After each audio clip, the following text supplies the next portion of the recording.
ಪ್ರಜ್ವಲ್ ರೇವಣ್ಣ ವಿಚಾರದಲ್ಲಿ ಮೌನಕ್ಕೆ ಜಾರಿದ್ದಾರೆ DK Shivakumar. CM ಹಾಗೆ ಸಚಿವರ ಜೊತೆಗಿನ ಔತಣಕೂಟದ ಬಳಿಕ ಸೈಲೆಂಟ್ ಆಗಿಬಿಟ್ಟಿದ್ದಾರೆ ಉಪಮುಖ್ಯಮಂತ್ರಿಗಳು.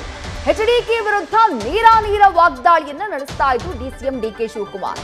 ಏಕವಚನದಲ್ಲೂ ಎಚ್ಡಿಕೆ ವಿರುದ್ಧ ಹರಿಹಾಯ್ತಾ ಇದ್ರು.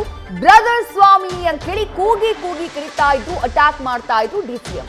ಬಟ್ ಯಾವಾಗ ಡಿನ್ನರ್ ಪಾರ್ಟಿ ಮೊನ್ನೆ ಆಯ್ತೋ ಆ ಡಿನ್ನರ್ ಪಾರ್ಟಿಯ ನಂತರ ದೇವೇಗೌಡರ ಬಗ್ಗೆ, ಎಚ್.ಡಿ. ಕುಮಾರಸ್ವಾಮಿಯವರ ಬಗ್ಗೆ ಸೈಲೆಂಟ್ ಆಗಿದ್ದಾರೆ ಡಿಕೆ ಶಿವಕುಮಾರ್.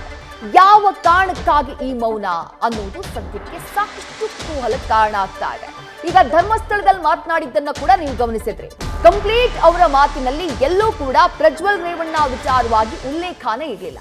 ಡೀಟೇಲ್ಸ್ ನಮ್ಮ ಪ್ರತಿನಿಧಿ ಹರೀಶ್ ನೀಡ್ತಾ ಹೋಗ್ತಾರೆ. ಹರೀಶ್, ಕಳೆದ ಕೆಲ ದಿನಗಳಿಂದ ಪುಂಖಾನುಪುಂಖವಾಗಿ ಕುಮಾರಸ್ವಾಮಿಯವರ ವಿರುದ್ಧ ವಾಗ್ದಾಳಿ, ಅವರು ಮಾಡ್ತಾ ಇದ್ದಂತಹ ದಾಳಿಗೆ ಡಿಕೆ ಶಿವಕುಮಾರ್ ಅವರಿಂದ ಪ್ರತಿದಾಳಿಯನ್ನ ನಾವು ನೋಡ್ತಾ ಇದ್ವಿ. But all of sudden dinner ಕೂಟ ಆದಂತಹ ನಂತರದಲ್ಲಿ ಈ ಮೌನಕ್ಕೆ ಶರಣಾಗಿರುವುದರ ಹಿಂದೆ ಏನಾದ್ರೂ ಕಾರಣಗಳಿದೆಯಾ ಅಂತ ಹೇಳಿ ಹರೀಶ್. ವಿದೇಶಿ ಬಹಳ ಮುಖ್ಯವಾಗಿರುವಂಥದ್ದು ಇತ್ತೀಚೆಗೆ ಡಿಸಿಎಂ ಡಿಕೆ ಶಿವಕುಮಾರ್ ಅವರು ಸಹಜವಾಗಿ ದಳಪತಿಗಳ ವಿರುದ್ಧ ಮೌನಕ್ಕೆ ಶರಣಾಗಿರುವಂಥದ್ದು ಕೂಡ ಸಾಕಷ್ಟು ಕುತೂಹಲಕ್ಕೆ ಎಡೆ ಮಾಡಿಕೊಟ್ಟಿದೆ.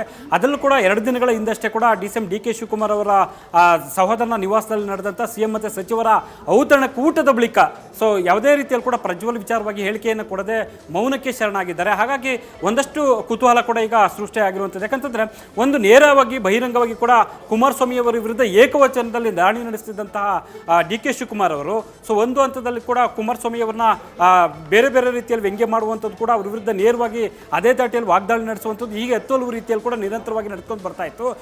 ಆದರೆ ಎಲ್ಲ ಒಂದು ಕಡೆ 2 ದಿನಗಳಿಂದ ಈಚೆಗೆ ಡಿಕೆ ಶಿವಕುಮಾರ್ ಅವರು ಸಂಪೂರ್ಣ ತಟಸ್ಥರಾಗಿರುವಂಥದ್ದು ಸಾಕಷ್ಟು ಕುತೂಹಲ ಕೆಡೆ ಮಾಡಿಕೊಟ್ಟಿದೆ. ಒಂದು ಮೂಲಗಳ ಪ್ರಕಾರ ಡಿಸಿಎಂ ಡಿಕೆ ಶಿವಕುಮಾರ್ ಅವರ ವಿಚಾರಕ್ಕೆ ಸಂಬಂಧಪಟ್ಟಂಗೆ ಸಿಎಂ ಸಿದ್ದರಾಮಯ್ಯ ಮತ್ತು ಸಚಿವರು ಒಂದಷ್ಟು ಸಲಹೆಗಳನ್ನ ಕೊಟ್ಟಿದ್ದಾರೆ ಅನ್ನುವಂಥ ಮಾತುಗಳು ಕೇಳಿ ಬರ್ತಿದ್ವಿ. ಅಂದರೆ ನಿರಂತರವಾಗಿ ಆ ವಿಚಾರವಾಗಿ ಹೇಳಿಕೆ ಕೊಟ್ಟಷ್ಟು ಕೂಡ ಸರ್ಕಾರಕ್ಕೆ ಡ್ಯಾಮೇಜ್ ಆಗುತ್ತೆ ಮತ್ತು ವೈಯಕ್ತಿಕವಾಗಿ ಕೂಡ ಸಾಕಷ್ಟು ಒಂದು ಹಿನ್ನಡೆಗೆ ಎಡೆ ಮಾಡಿಕೊಟ್ಟಂತಾಗುತ್ತೆ ಅನ್ನುವಂಥ ಸಲಹೆಯನ್ನು ಹೇಳಿದ್ದಾರೆ ಅನ್ನುವಂಥದ್ದು ಕೂಡ ಈಗ ಕೇಳಿ ಬರ್ತಾ ಇದೆ. ಜೊತೆಗೆ ಎಐಸಿಸಿ ಕೆಲವು ನಾಯಕರು ಕೂಡ ಡಿಕೆ ಶಿವಕುಮಾರ್ ಅವರಿಗೆ ಒಂದಷ್ಟು ಕಿವಿ ಮಾತುಗಳನ್ನು ಕೂಡ ಈ ವಿಚಾರವಾಗಿ ಹೇಳಿದ್ದಾರೆ ಅನ್ನುವಂಥ ಮಾಹಿತಿಗಳು ಕೂಡ ಈಗ ಲಭ್ಯ ಆಗ್ತಾ ಇರುವಂಥದ್ದು. ಈ ಹಿನ್ನೆಲೆಯಲ್ಲಿ ಡಿಸಿಎಂ ಡಿಕೆ ಶಿವಕುಮಾರ್ ಅವರು ನಿರಂತರವಾಗಿ ವಾಗ್ದಾಳಿ ನಡೆಸ್ತಿದ್ರು. ಕಳೆದ 2 ದಿನಗಳಿಂದಲೂ ಪ್ರಜ್ವಲ್ ವಿಚಾರವಾಗಿ ಕೂಡ ಮೌನಕ್ಕೆ ಶರಣಾಗಿರುವಂಥದ್ದು ಅಂತ ಹೇಳಲಾಗ್ತಿದೆ. ವಿಜಯಶ್ರೀ, ಥ್ಯಾಂಕ್ ಯು ಹರೀಶ್ ತಮ್ಮೆಲ್ಲ ಡೀಟೇಲ್ಸ್ಗೆ. ನ್ಯೂಸ್ ಫಸ್ಟ್ ನಿರ್ಭೀತಿಯಿಂದ ನಿಮ್ಮ ಪರವಾಗಿ.